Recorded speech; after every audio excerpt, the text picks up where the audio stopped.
Hey everybody, welcome to Aces53. It will just be me today, and it's going to be pretty short because Ed is tied up today. So I'm at an event in Laguna Beach, California called Igniting Humanity through Health and Wellness. It's actually kind of a cool event, amazing weather. So I went from being out in Florida, outside of Miami, to being here with you guys today in Laguna Beach, which if you've not ever been here, let me just show you what kind of an amazing place this is. So, what's the best part of going to events is getting to be here. So, this is the sign of the event I'm actually at right now. And I snuck out to talk to you guys for a few minutes. And unfortunately, Ed is not able to join us today. So, we're going to keep it short and sweet. But what I want to talk about today is kind of adversity and how do you handle it. And this is going to be a kind of a personal experience, but how do you pivot at the time? So, I was supposed to leave Miami last night. Well, I did leave Miami. And then, of course, the connecting flight, thanks to an AA maintenance issue, I did not get to go here. So I was kind of on the fence of, do I stay or do I go? I was already in Dallas. I could have canceled my flight here, just got a credit and not come to the event. And that was definitely weighing on my mind at 9:30 last night because I knew I wouldn't get home till 11, then back out again today. But it's one of those things of there's always a reason to go and show up at events. You never know who you're going to run into, who you're going to meet. So that's what the mindset I kind of went into, getting up at 4:30 in the morning. If you know me, I am not a morning person, but I'm out here because I saw the people who were going to be not just on the stage, but the people in the room. So one of the things that Ed always talks about is go with an intent. My intent is to come here to meet more people, take notes. If you've ever seen my notes, I am a nerdy note taker, meaning that when I'm at an event, I'm typing away the entire time because I want to get as much out of it as I can. And I am not an auditory person. If you've been watching my videos, you already know that. So what does that mean? I take notes because it's something visual that I can reference back at another time. So it's one of those decisions. God, I gotta quit saying that. So I've realized that if you don't use Opus Clips, I do. Opus Clips is absolutely amazing for cutting up videos and everything. However, you will see all of your flaws, and mine is saying so. I realize that every time I see a video. Anyway, it was a struggle this morning. And I share that because it was one of those things of it would have been easier to stay home. It would have been cheaper to stay home. I could have canceled my hotel. I could have canceled my rental car. This is an event I'm attending, not necessarily speaking at. Ironically enough, one of the keynote speakers had an issue. He's not going to be here, and he was one of the main reasons I came today was to spend time around that particular person. So now I'm going to pivot. Now I'm going to meet other people around me. Who are the people sitting at the tables next to me? Who is somebody up on stage that I had no idea who they were, but now I want to form a relationship with, or I want to follow them on social media to keep learning from. So those are the choices we have to make on a regular basis. Is it's not always what are we producing, but what are we receiving at the exact same time. Put yourself in uncomfortable situations. I just showed up. My bag is still, I came straight from the airport here versus I was supposed to be here last night, go to the gym this morning, well rested, blah, blah, blah, blah, blah. But I'm here now. I'm taking notes, not just of who's on stage, who's in the room, who else can I meet? How will I benefit from coming here? Every time we invest in a course, a book, a live event, I'm a huge fan of live events, not just for, I'm a people person. I like to be around people. I like to study people. But the entire time, I'm hoping just to meet one more connection. Two of the speakers I have access to on a regular basis. So Dr. Ramina out of Dallas, I know her. I can see her anytime. Greg Reed speaking at his event in 2 weeks in Vegas. But it's the unknowns are the reason I'm here. And it would have been very, very easy to not crawl out of my bed this morning and just cancel my flight. Because AA said that it was a maintenance issue, or sorry, it was a weather issue, even though the pilot already said it was maintenance. So they were not going to put me up at a hotel last night. It would have been very, very easy to just say, F it, cancel it all, crash on the couch day, veg out, watch TV, you name it. But I went ahead and thought, no, I committed this. There's got to be a reason for being here. Go with your gut and show up. So I did want to come out here, talk to you guys for a few minutes on that subject. But I do plan to go back inside. So it'll be a shorter event today for that very reason. But then I'll go back in and learn from the other speakers. But one of the things I also highly, highly recommend is I watched Tactical Empathy by Chris Voss on the way here. You can go get it on Amazon Prime. If you are a fan of Chris Voss and the book Never Split the Difference, that is a great documentary. It cost me $5 to watch it. But I watched it on the flight today. I highly, highly recommend it. So if you are a Chris Voss fan, go to Amazon Prime and do that for sure. Somebody asked in the comments, where's your Bugatti? I am not Wes Watson. I am far, far, far from a Bugatti. Why I'm sitting at a nice resort.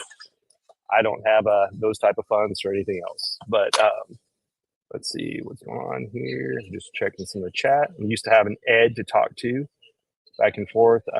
Rye Flour Cookies asked, I'm here by curiosity. Are you a business coach? I do teach coaching. Yes, I'm not a business coach per se. What I teach is I was taught on how to understand other people based on their resting facial features.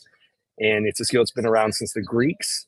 Aristotle wrote the very first book on it. It was actually part of the academic system until Henry VIII said, I don't like the idea that beggars and vagabonds will use this against their fellow man. And he had it yanked out of the education system.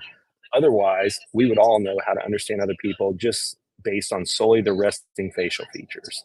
Everybody gets it confused and thinks it's like the show Lie to Me, which is micro expressions for the face, which is basically body language for what facial features and movements do you make. I'm a huge fan of that. His name is Paul Ekman.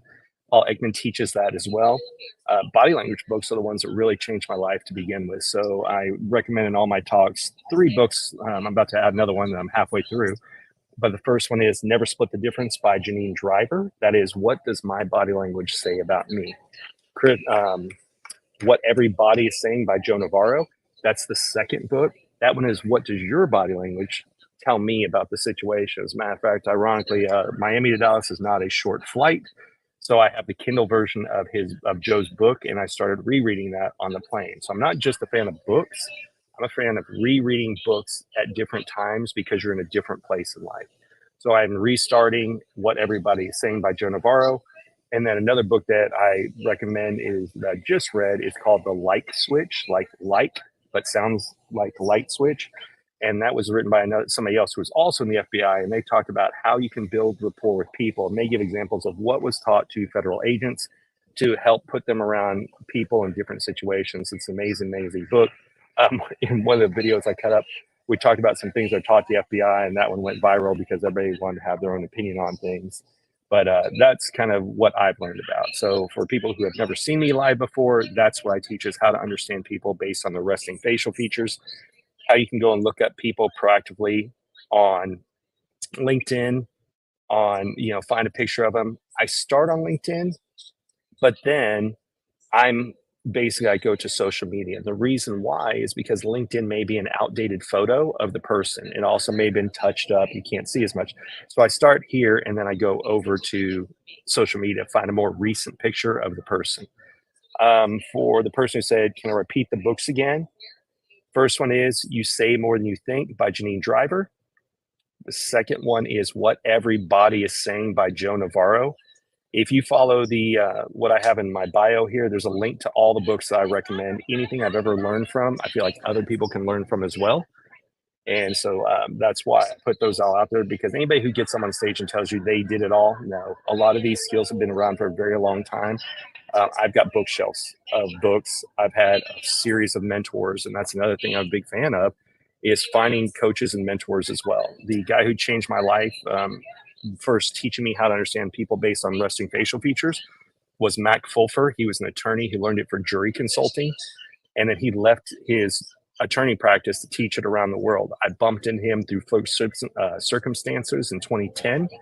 I started studying it. The guy changed my life. On top of that, body language books at the exact same time. When I realized I wanted to teach other people because it helped me in my career, then the people kind of in order was Brad Lee, then Janine Driver. Janine Driver actually gave me 15 minutes of her stage time for the first stage that I ever spoke on. After that, it was Steve Sims gave me the next stage. After that, Greg Reed. I've been in Brad Lee's mastermind for 5 years because he's constantly bringing in new speakers to introduce us to. Instead of just saying, I'm the smartest person, listen to me, he's saying, look who else is here. What can you learn from this person? And so if you're searching for a coach or a mentor, I highly, highly recommend you find someone that brings in other individuals to you as well. Another mastermind that I'm in is Steve Sims, The Distillery. And I do that every Tuesday morning. I'm on with Steve Sims. Every Tuesday night, I'm on with Brad Lee. Every Wednesday, I join Joe Ingram's War Games. But on what do you call it? Steve Sims, he does just like Brad Lee. So he has a week where we can sit on hot seats. Then you can come on the next week and they will have, hey, what are you accountable for? The week after that, they bring in guest speakers. So we've had Chris Voss and other people come on and teach us things as well.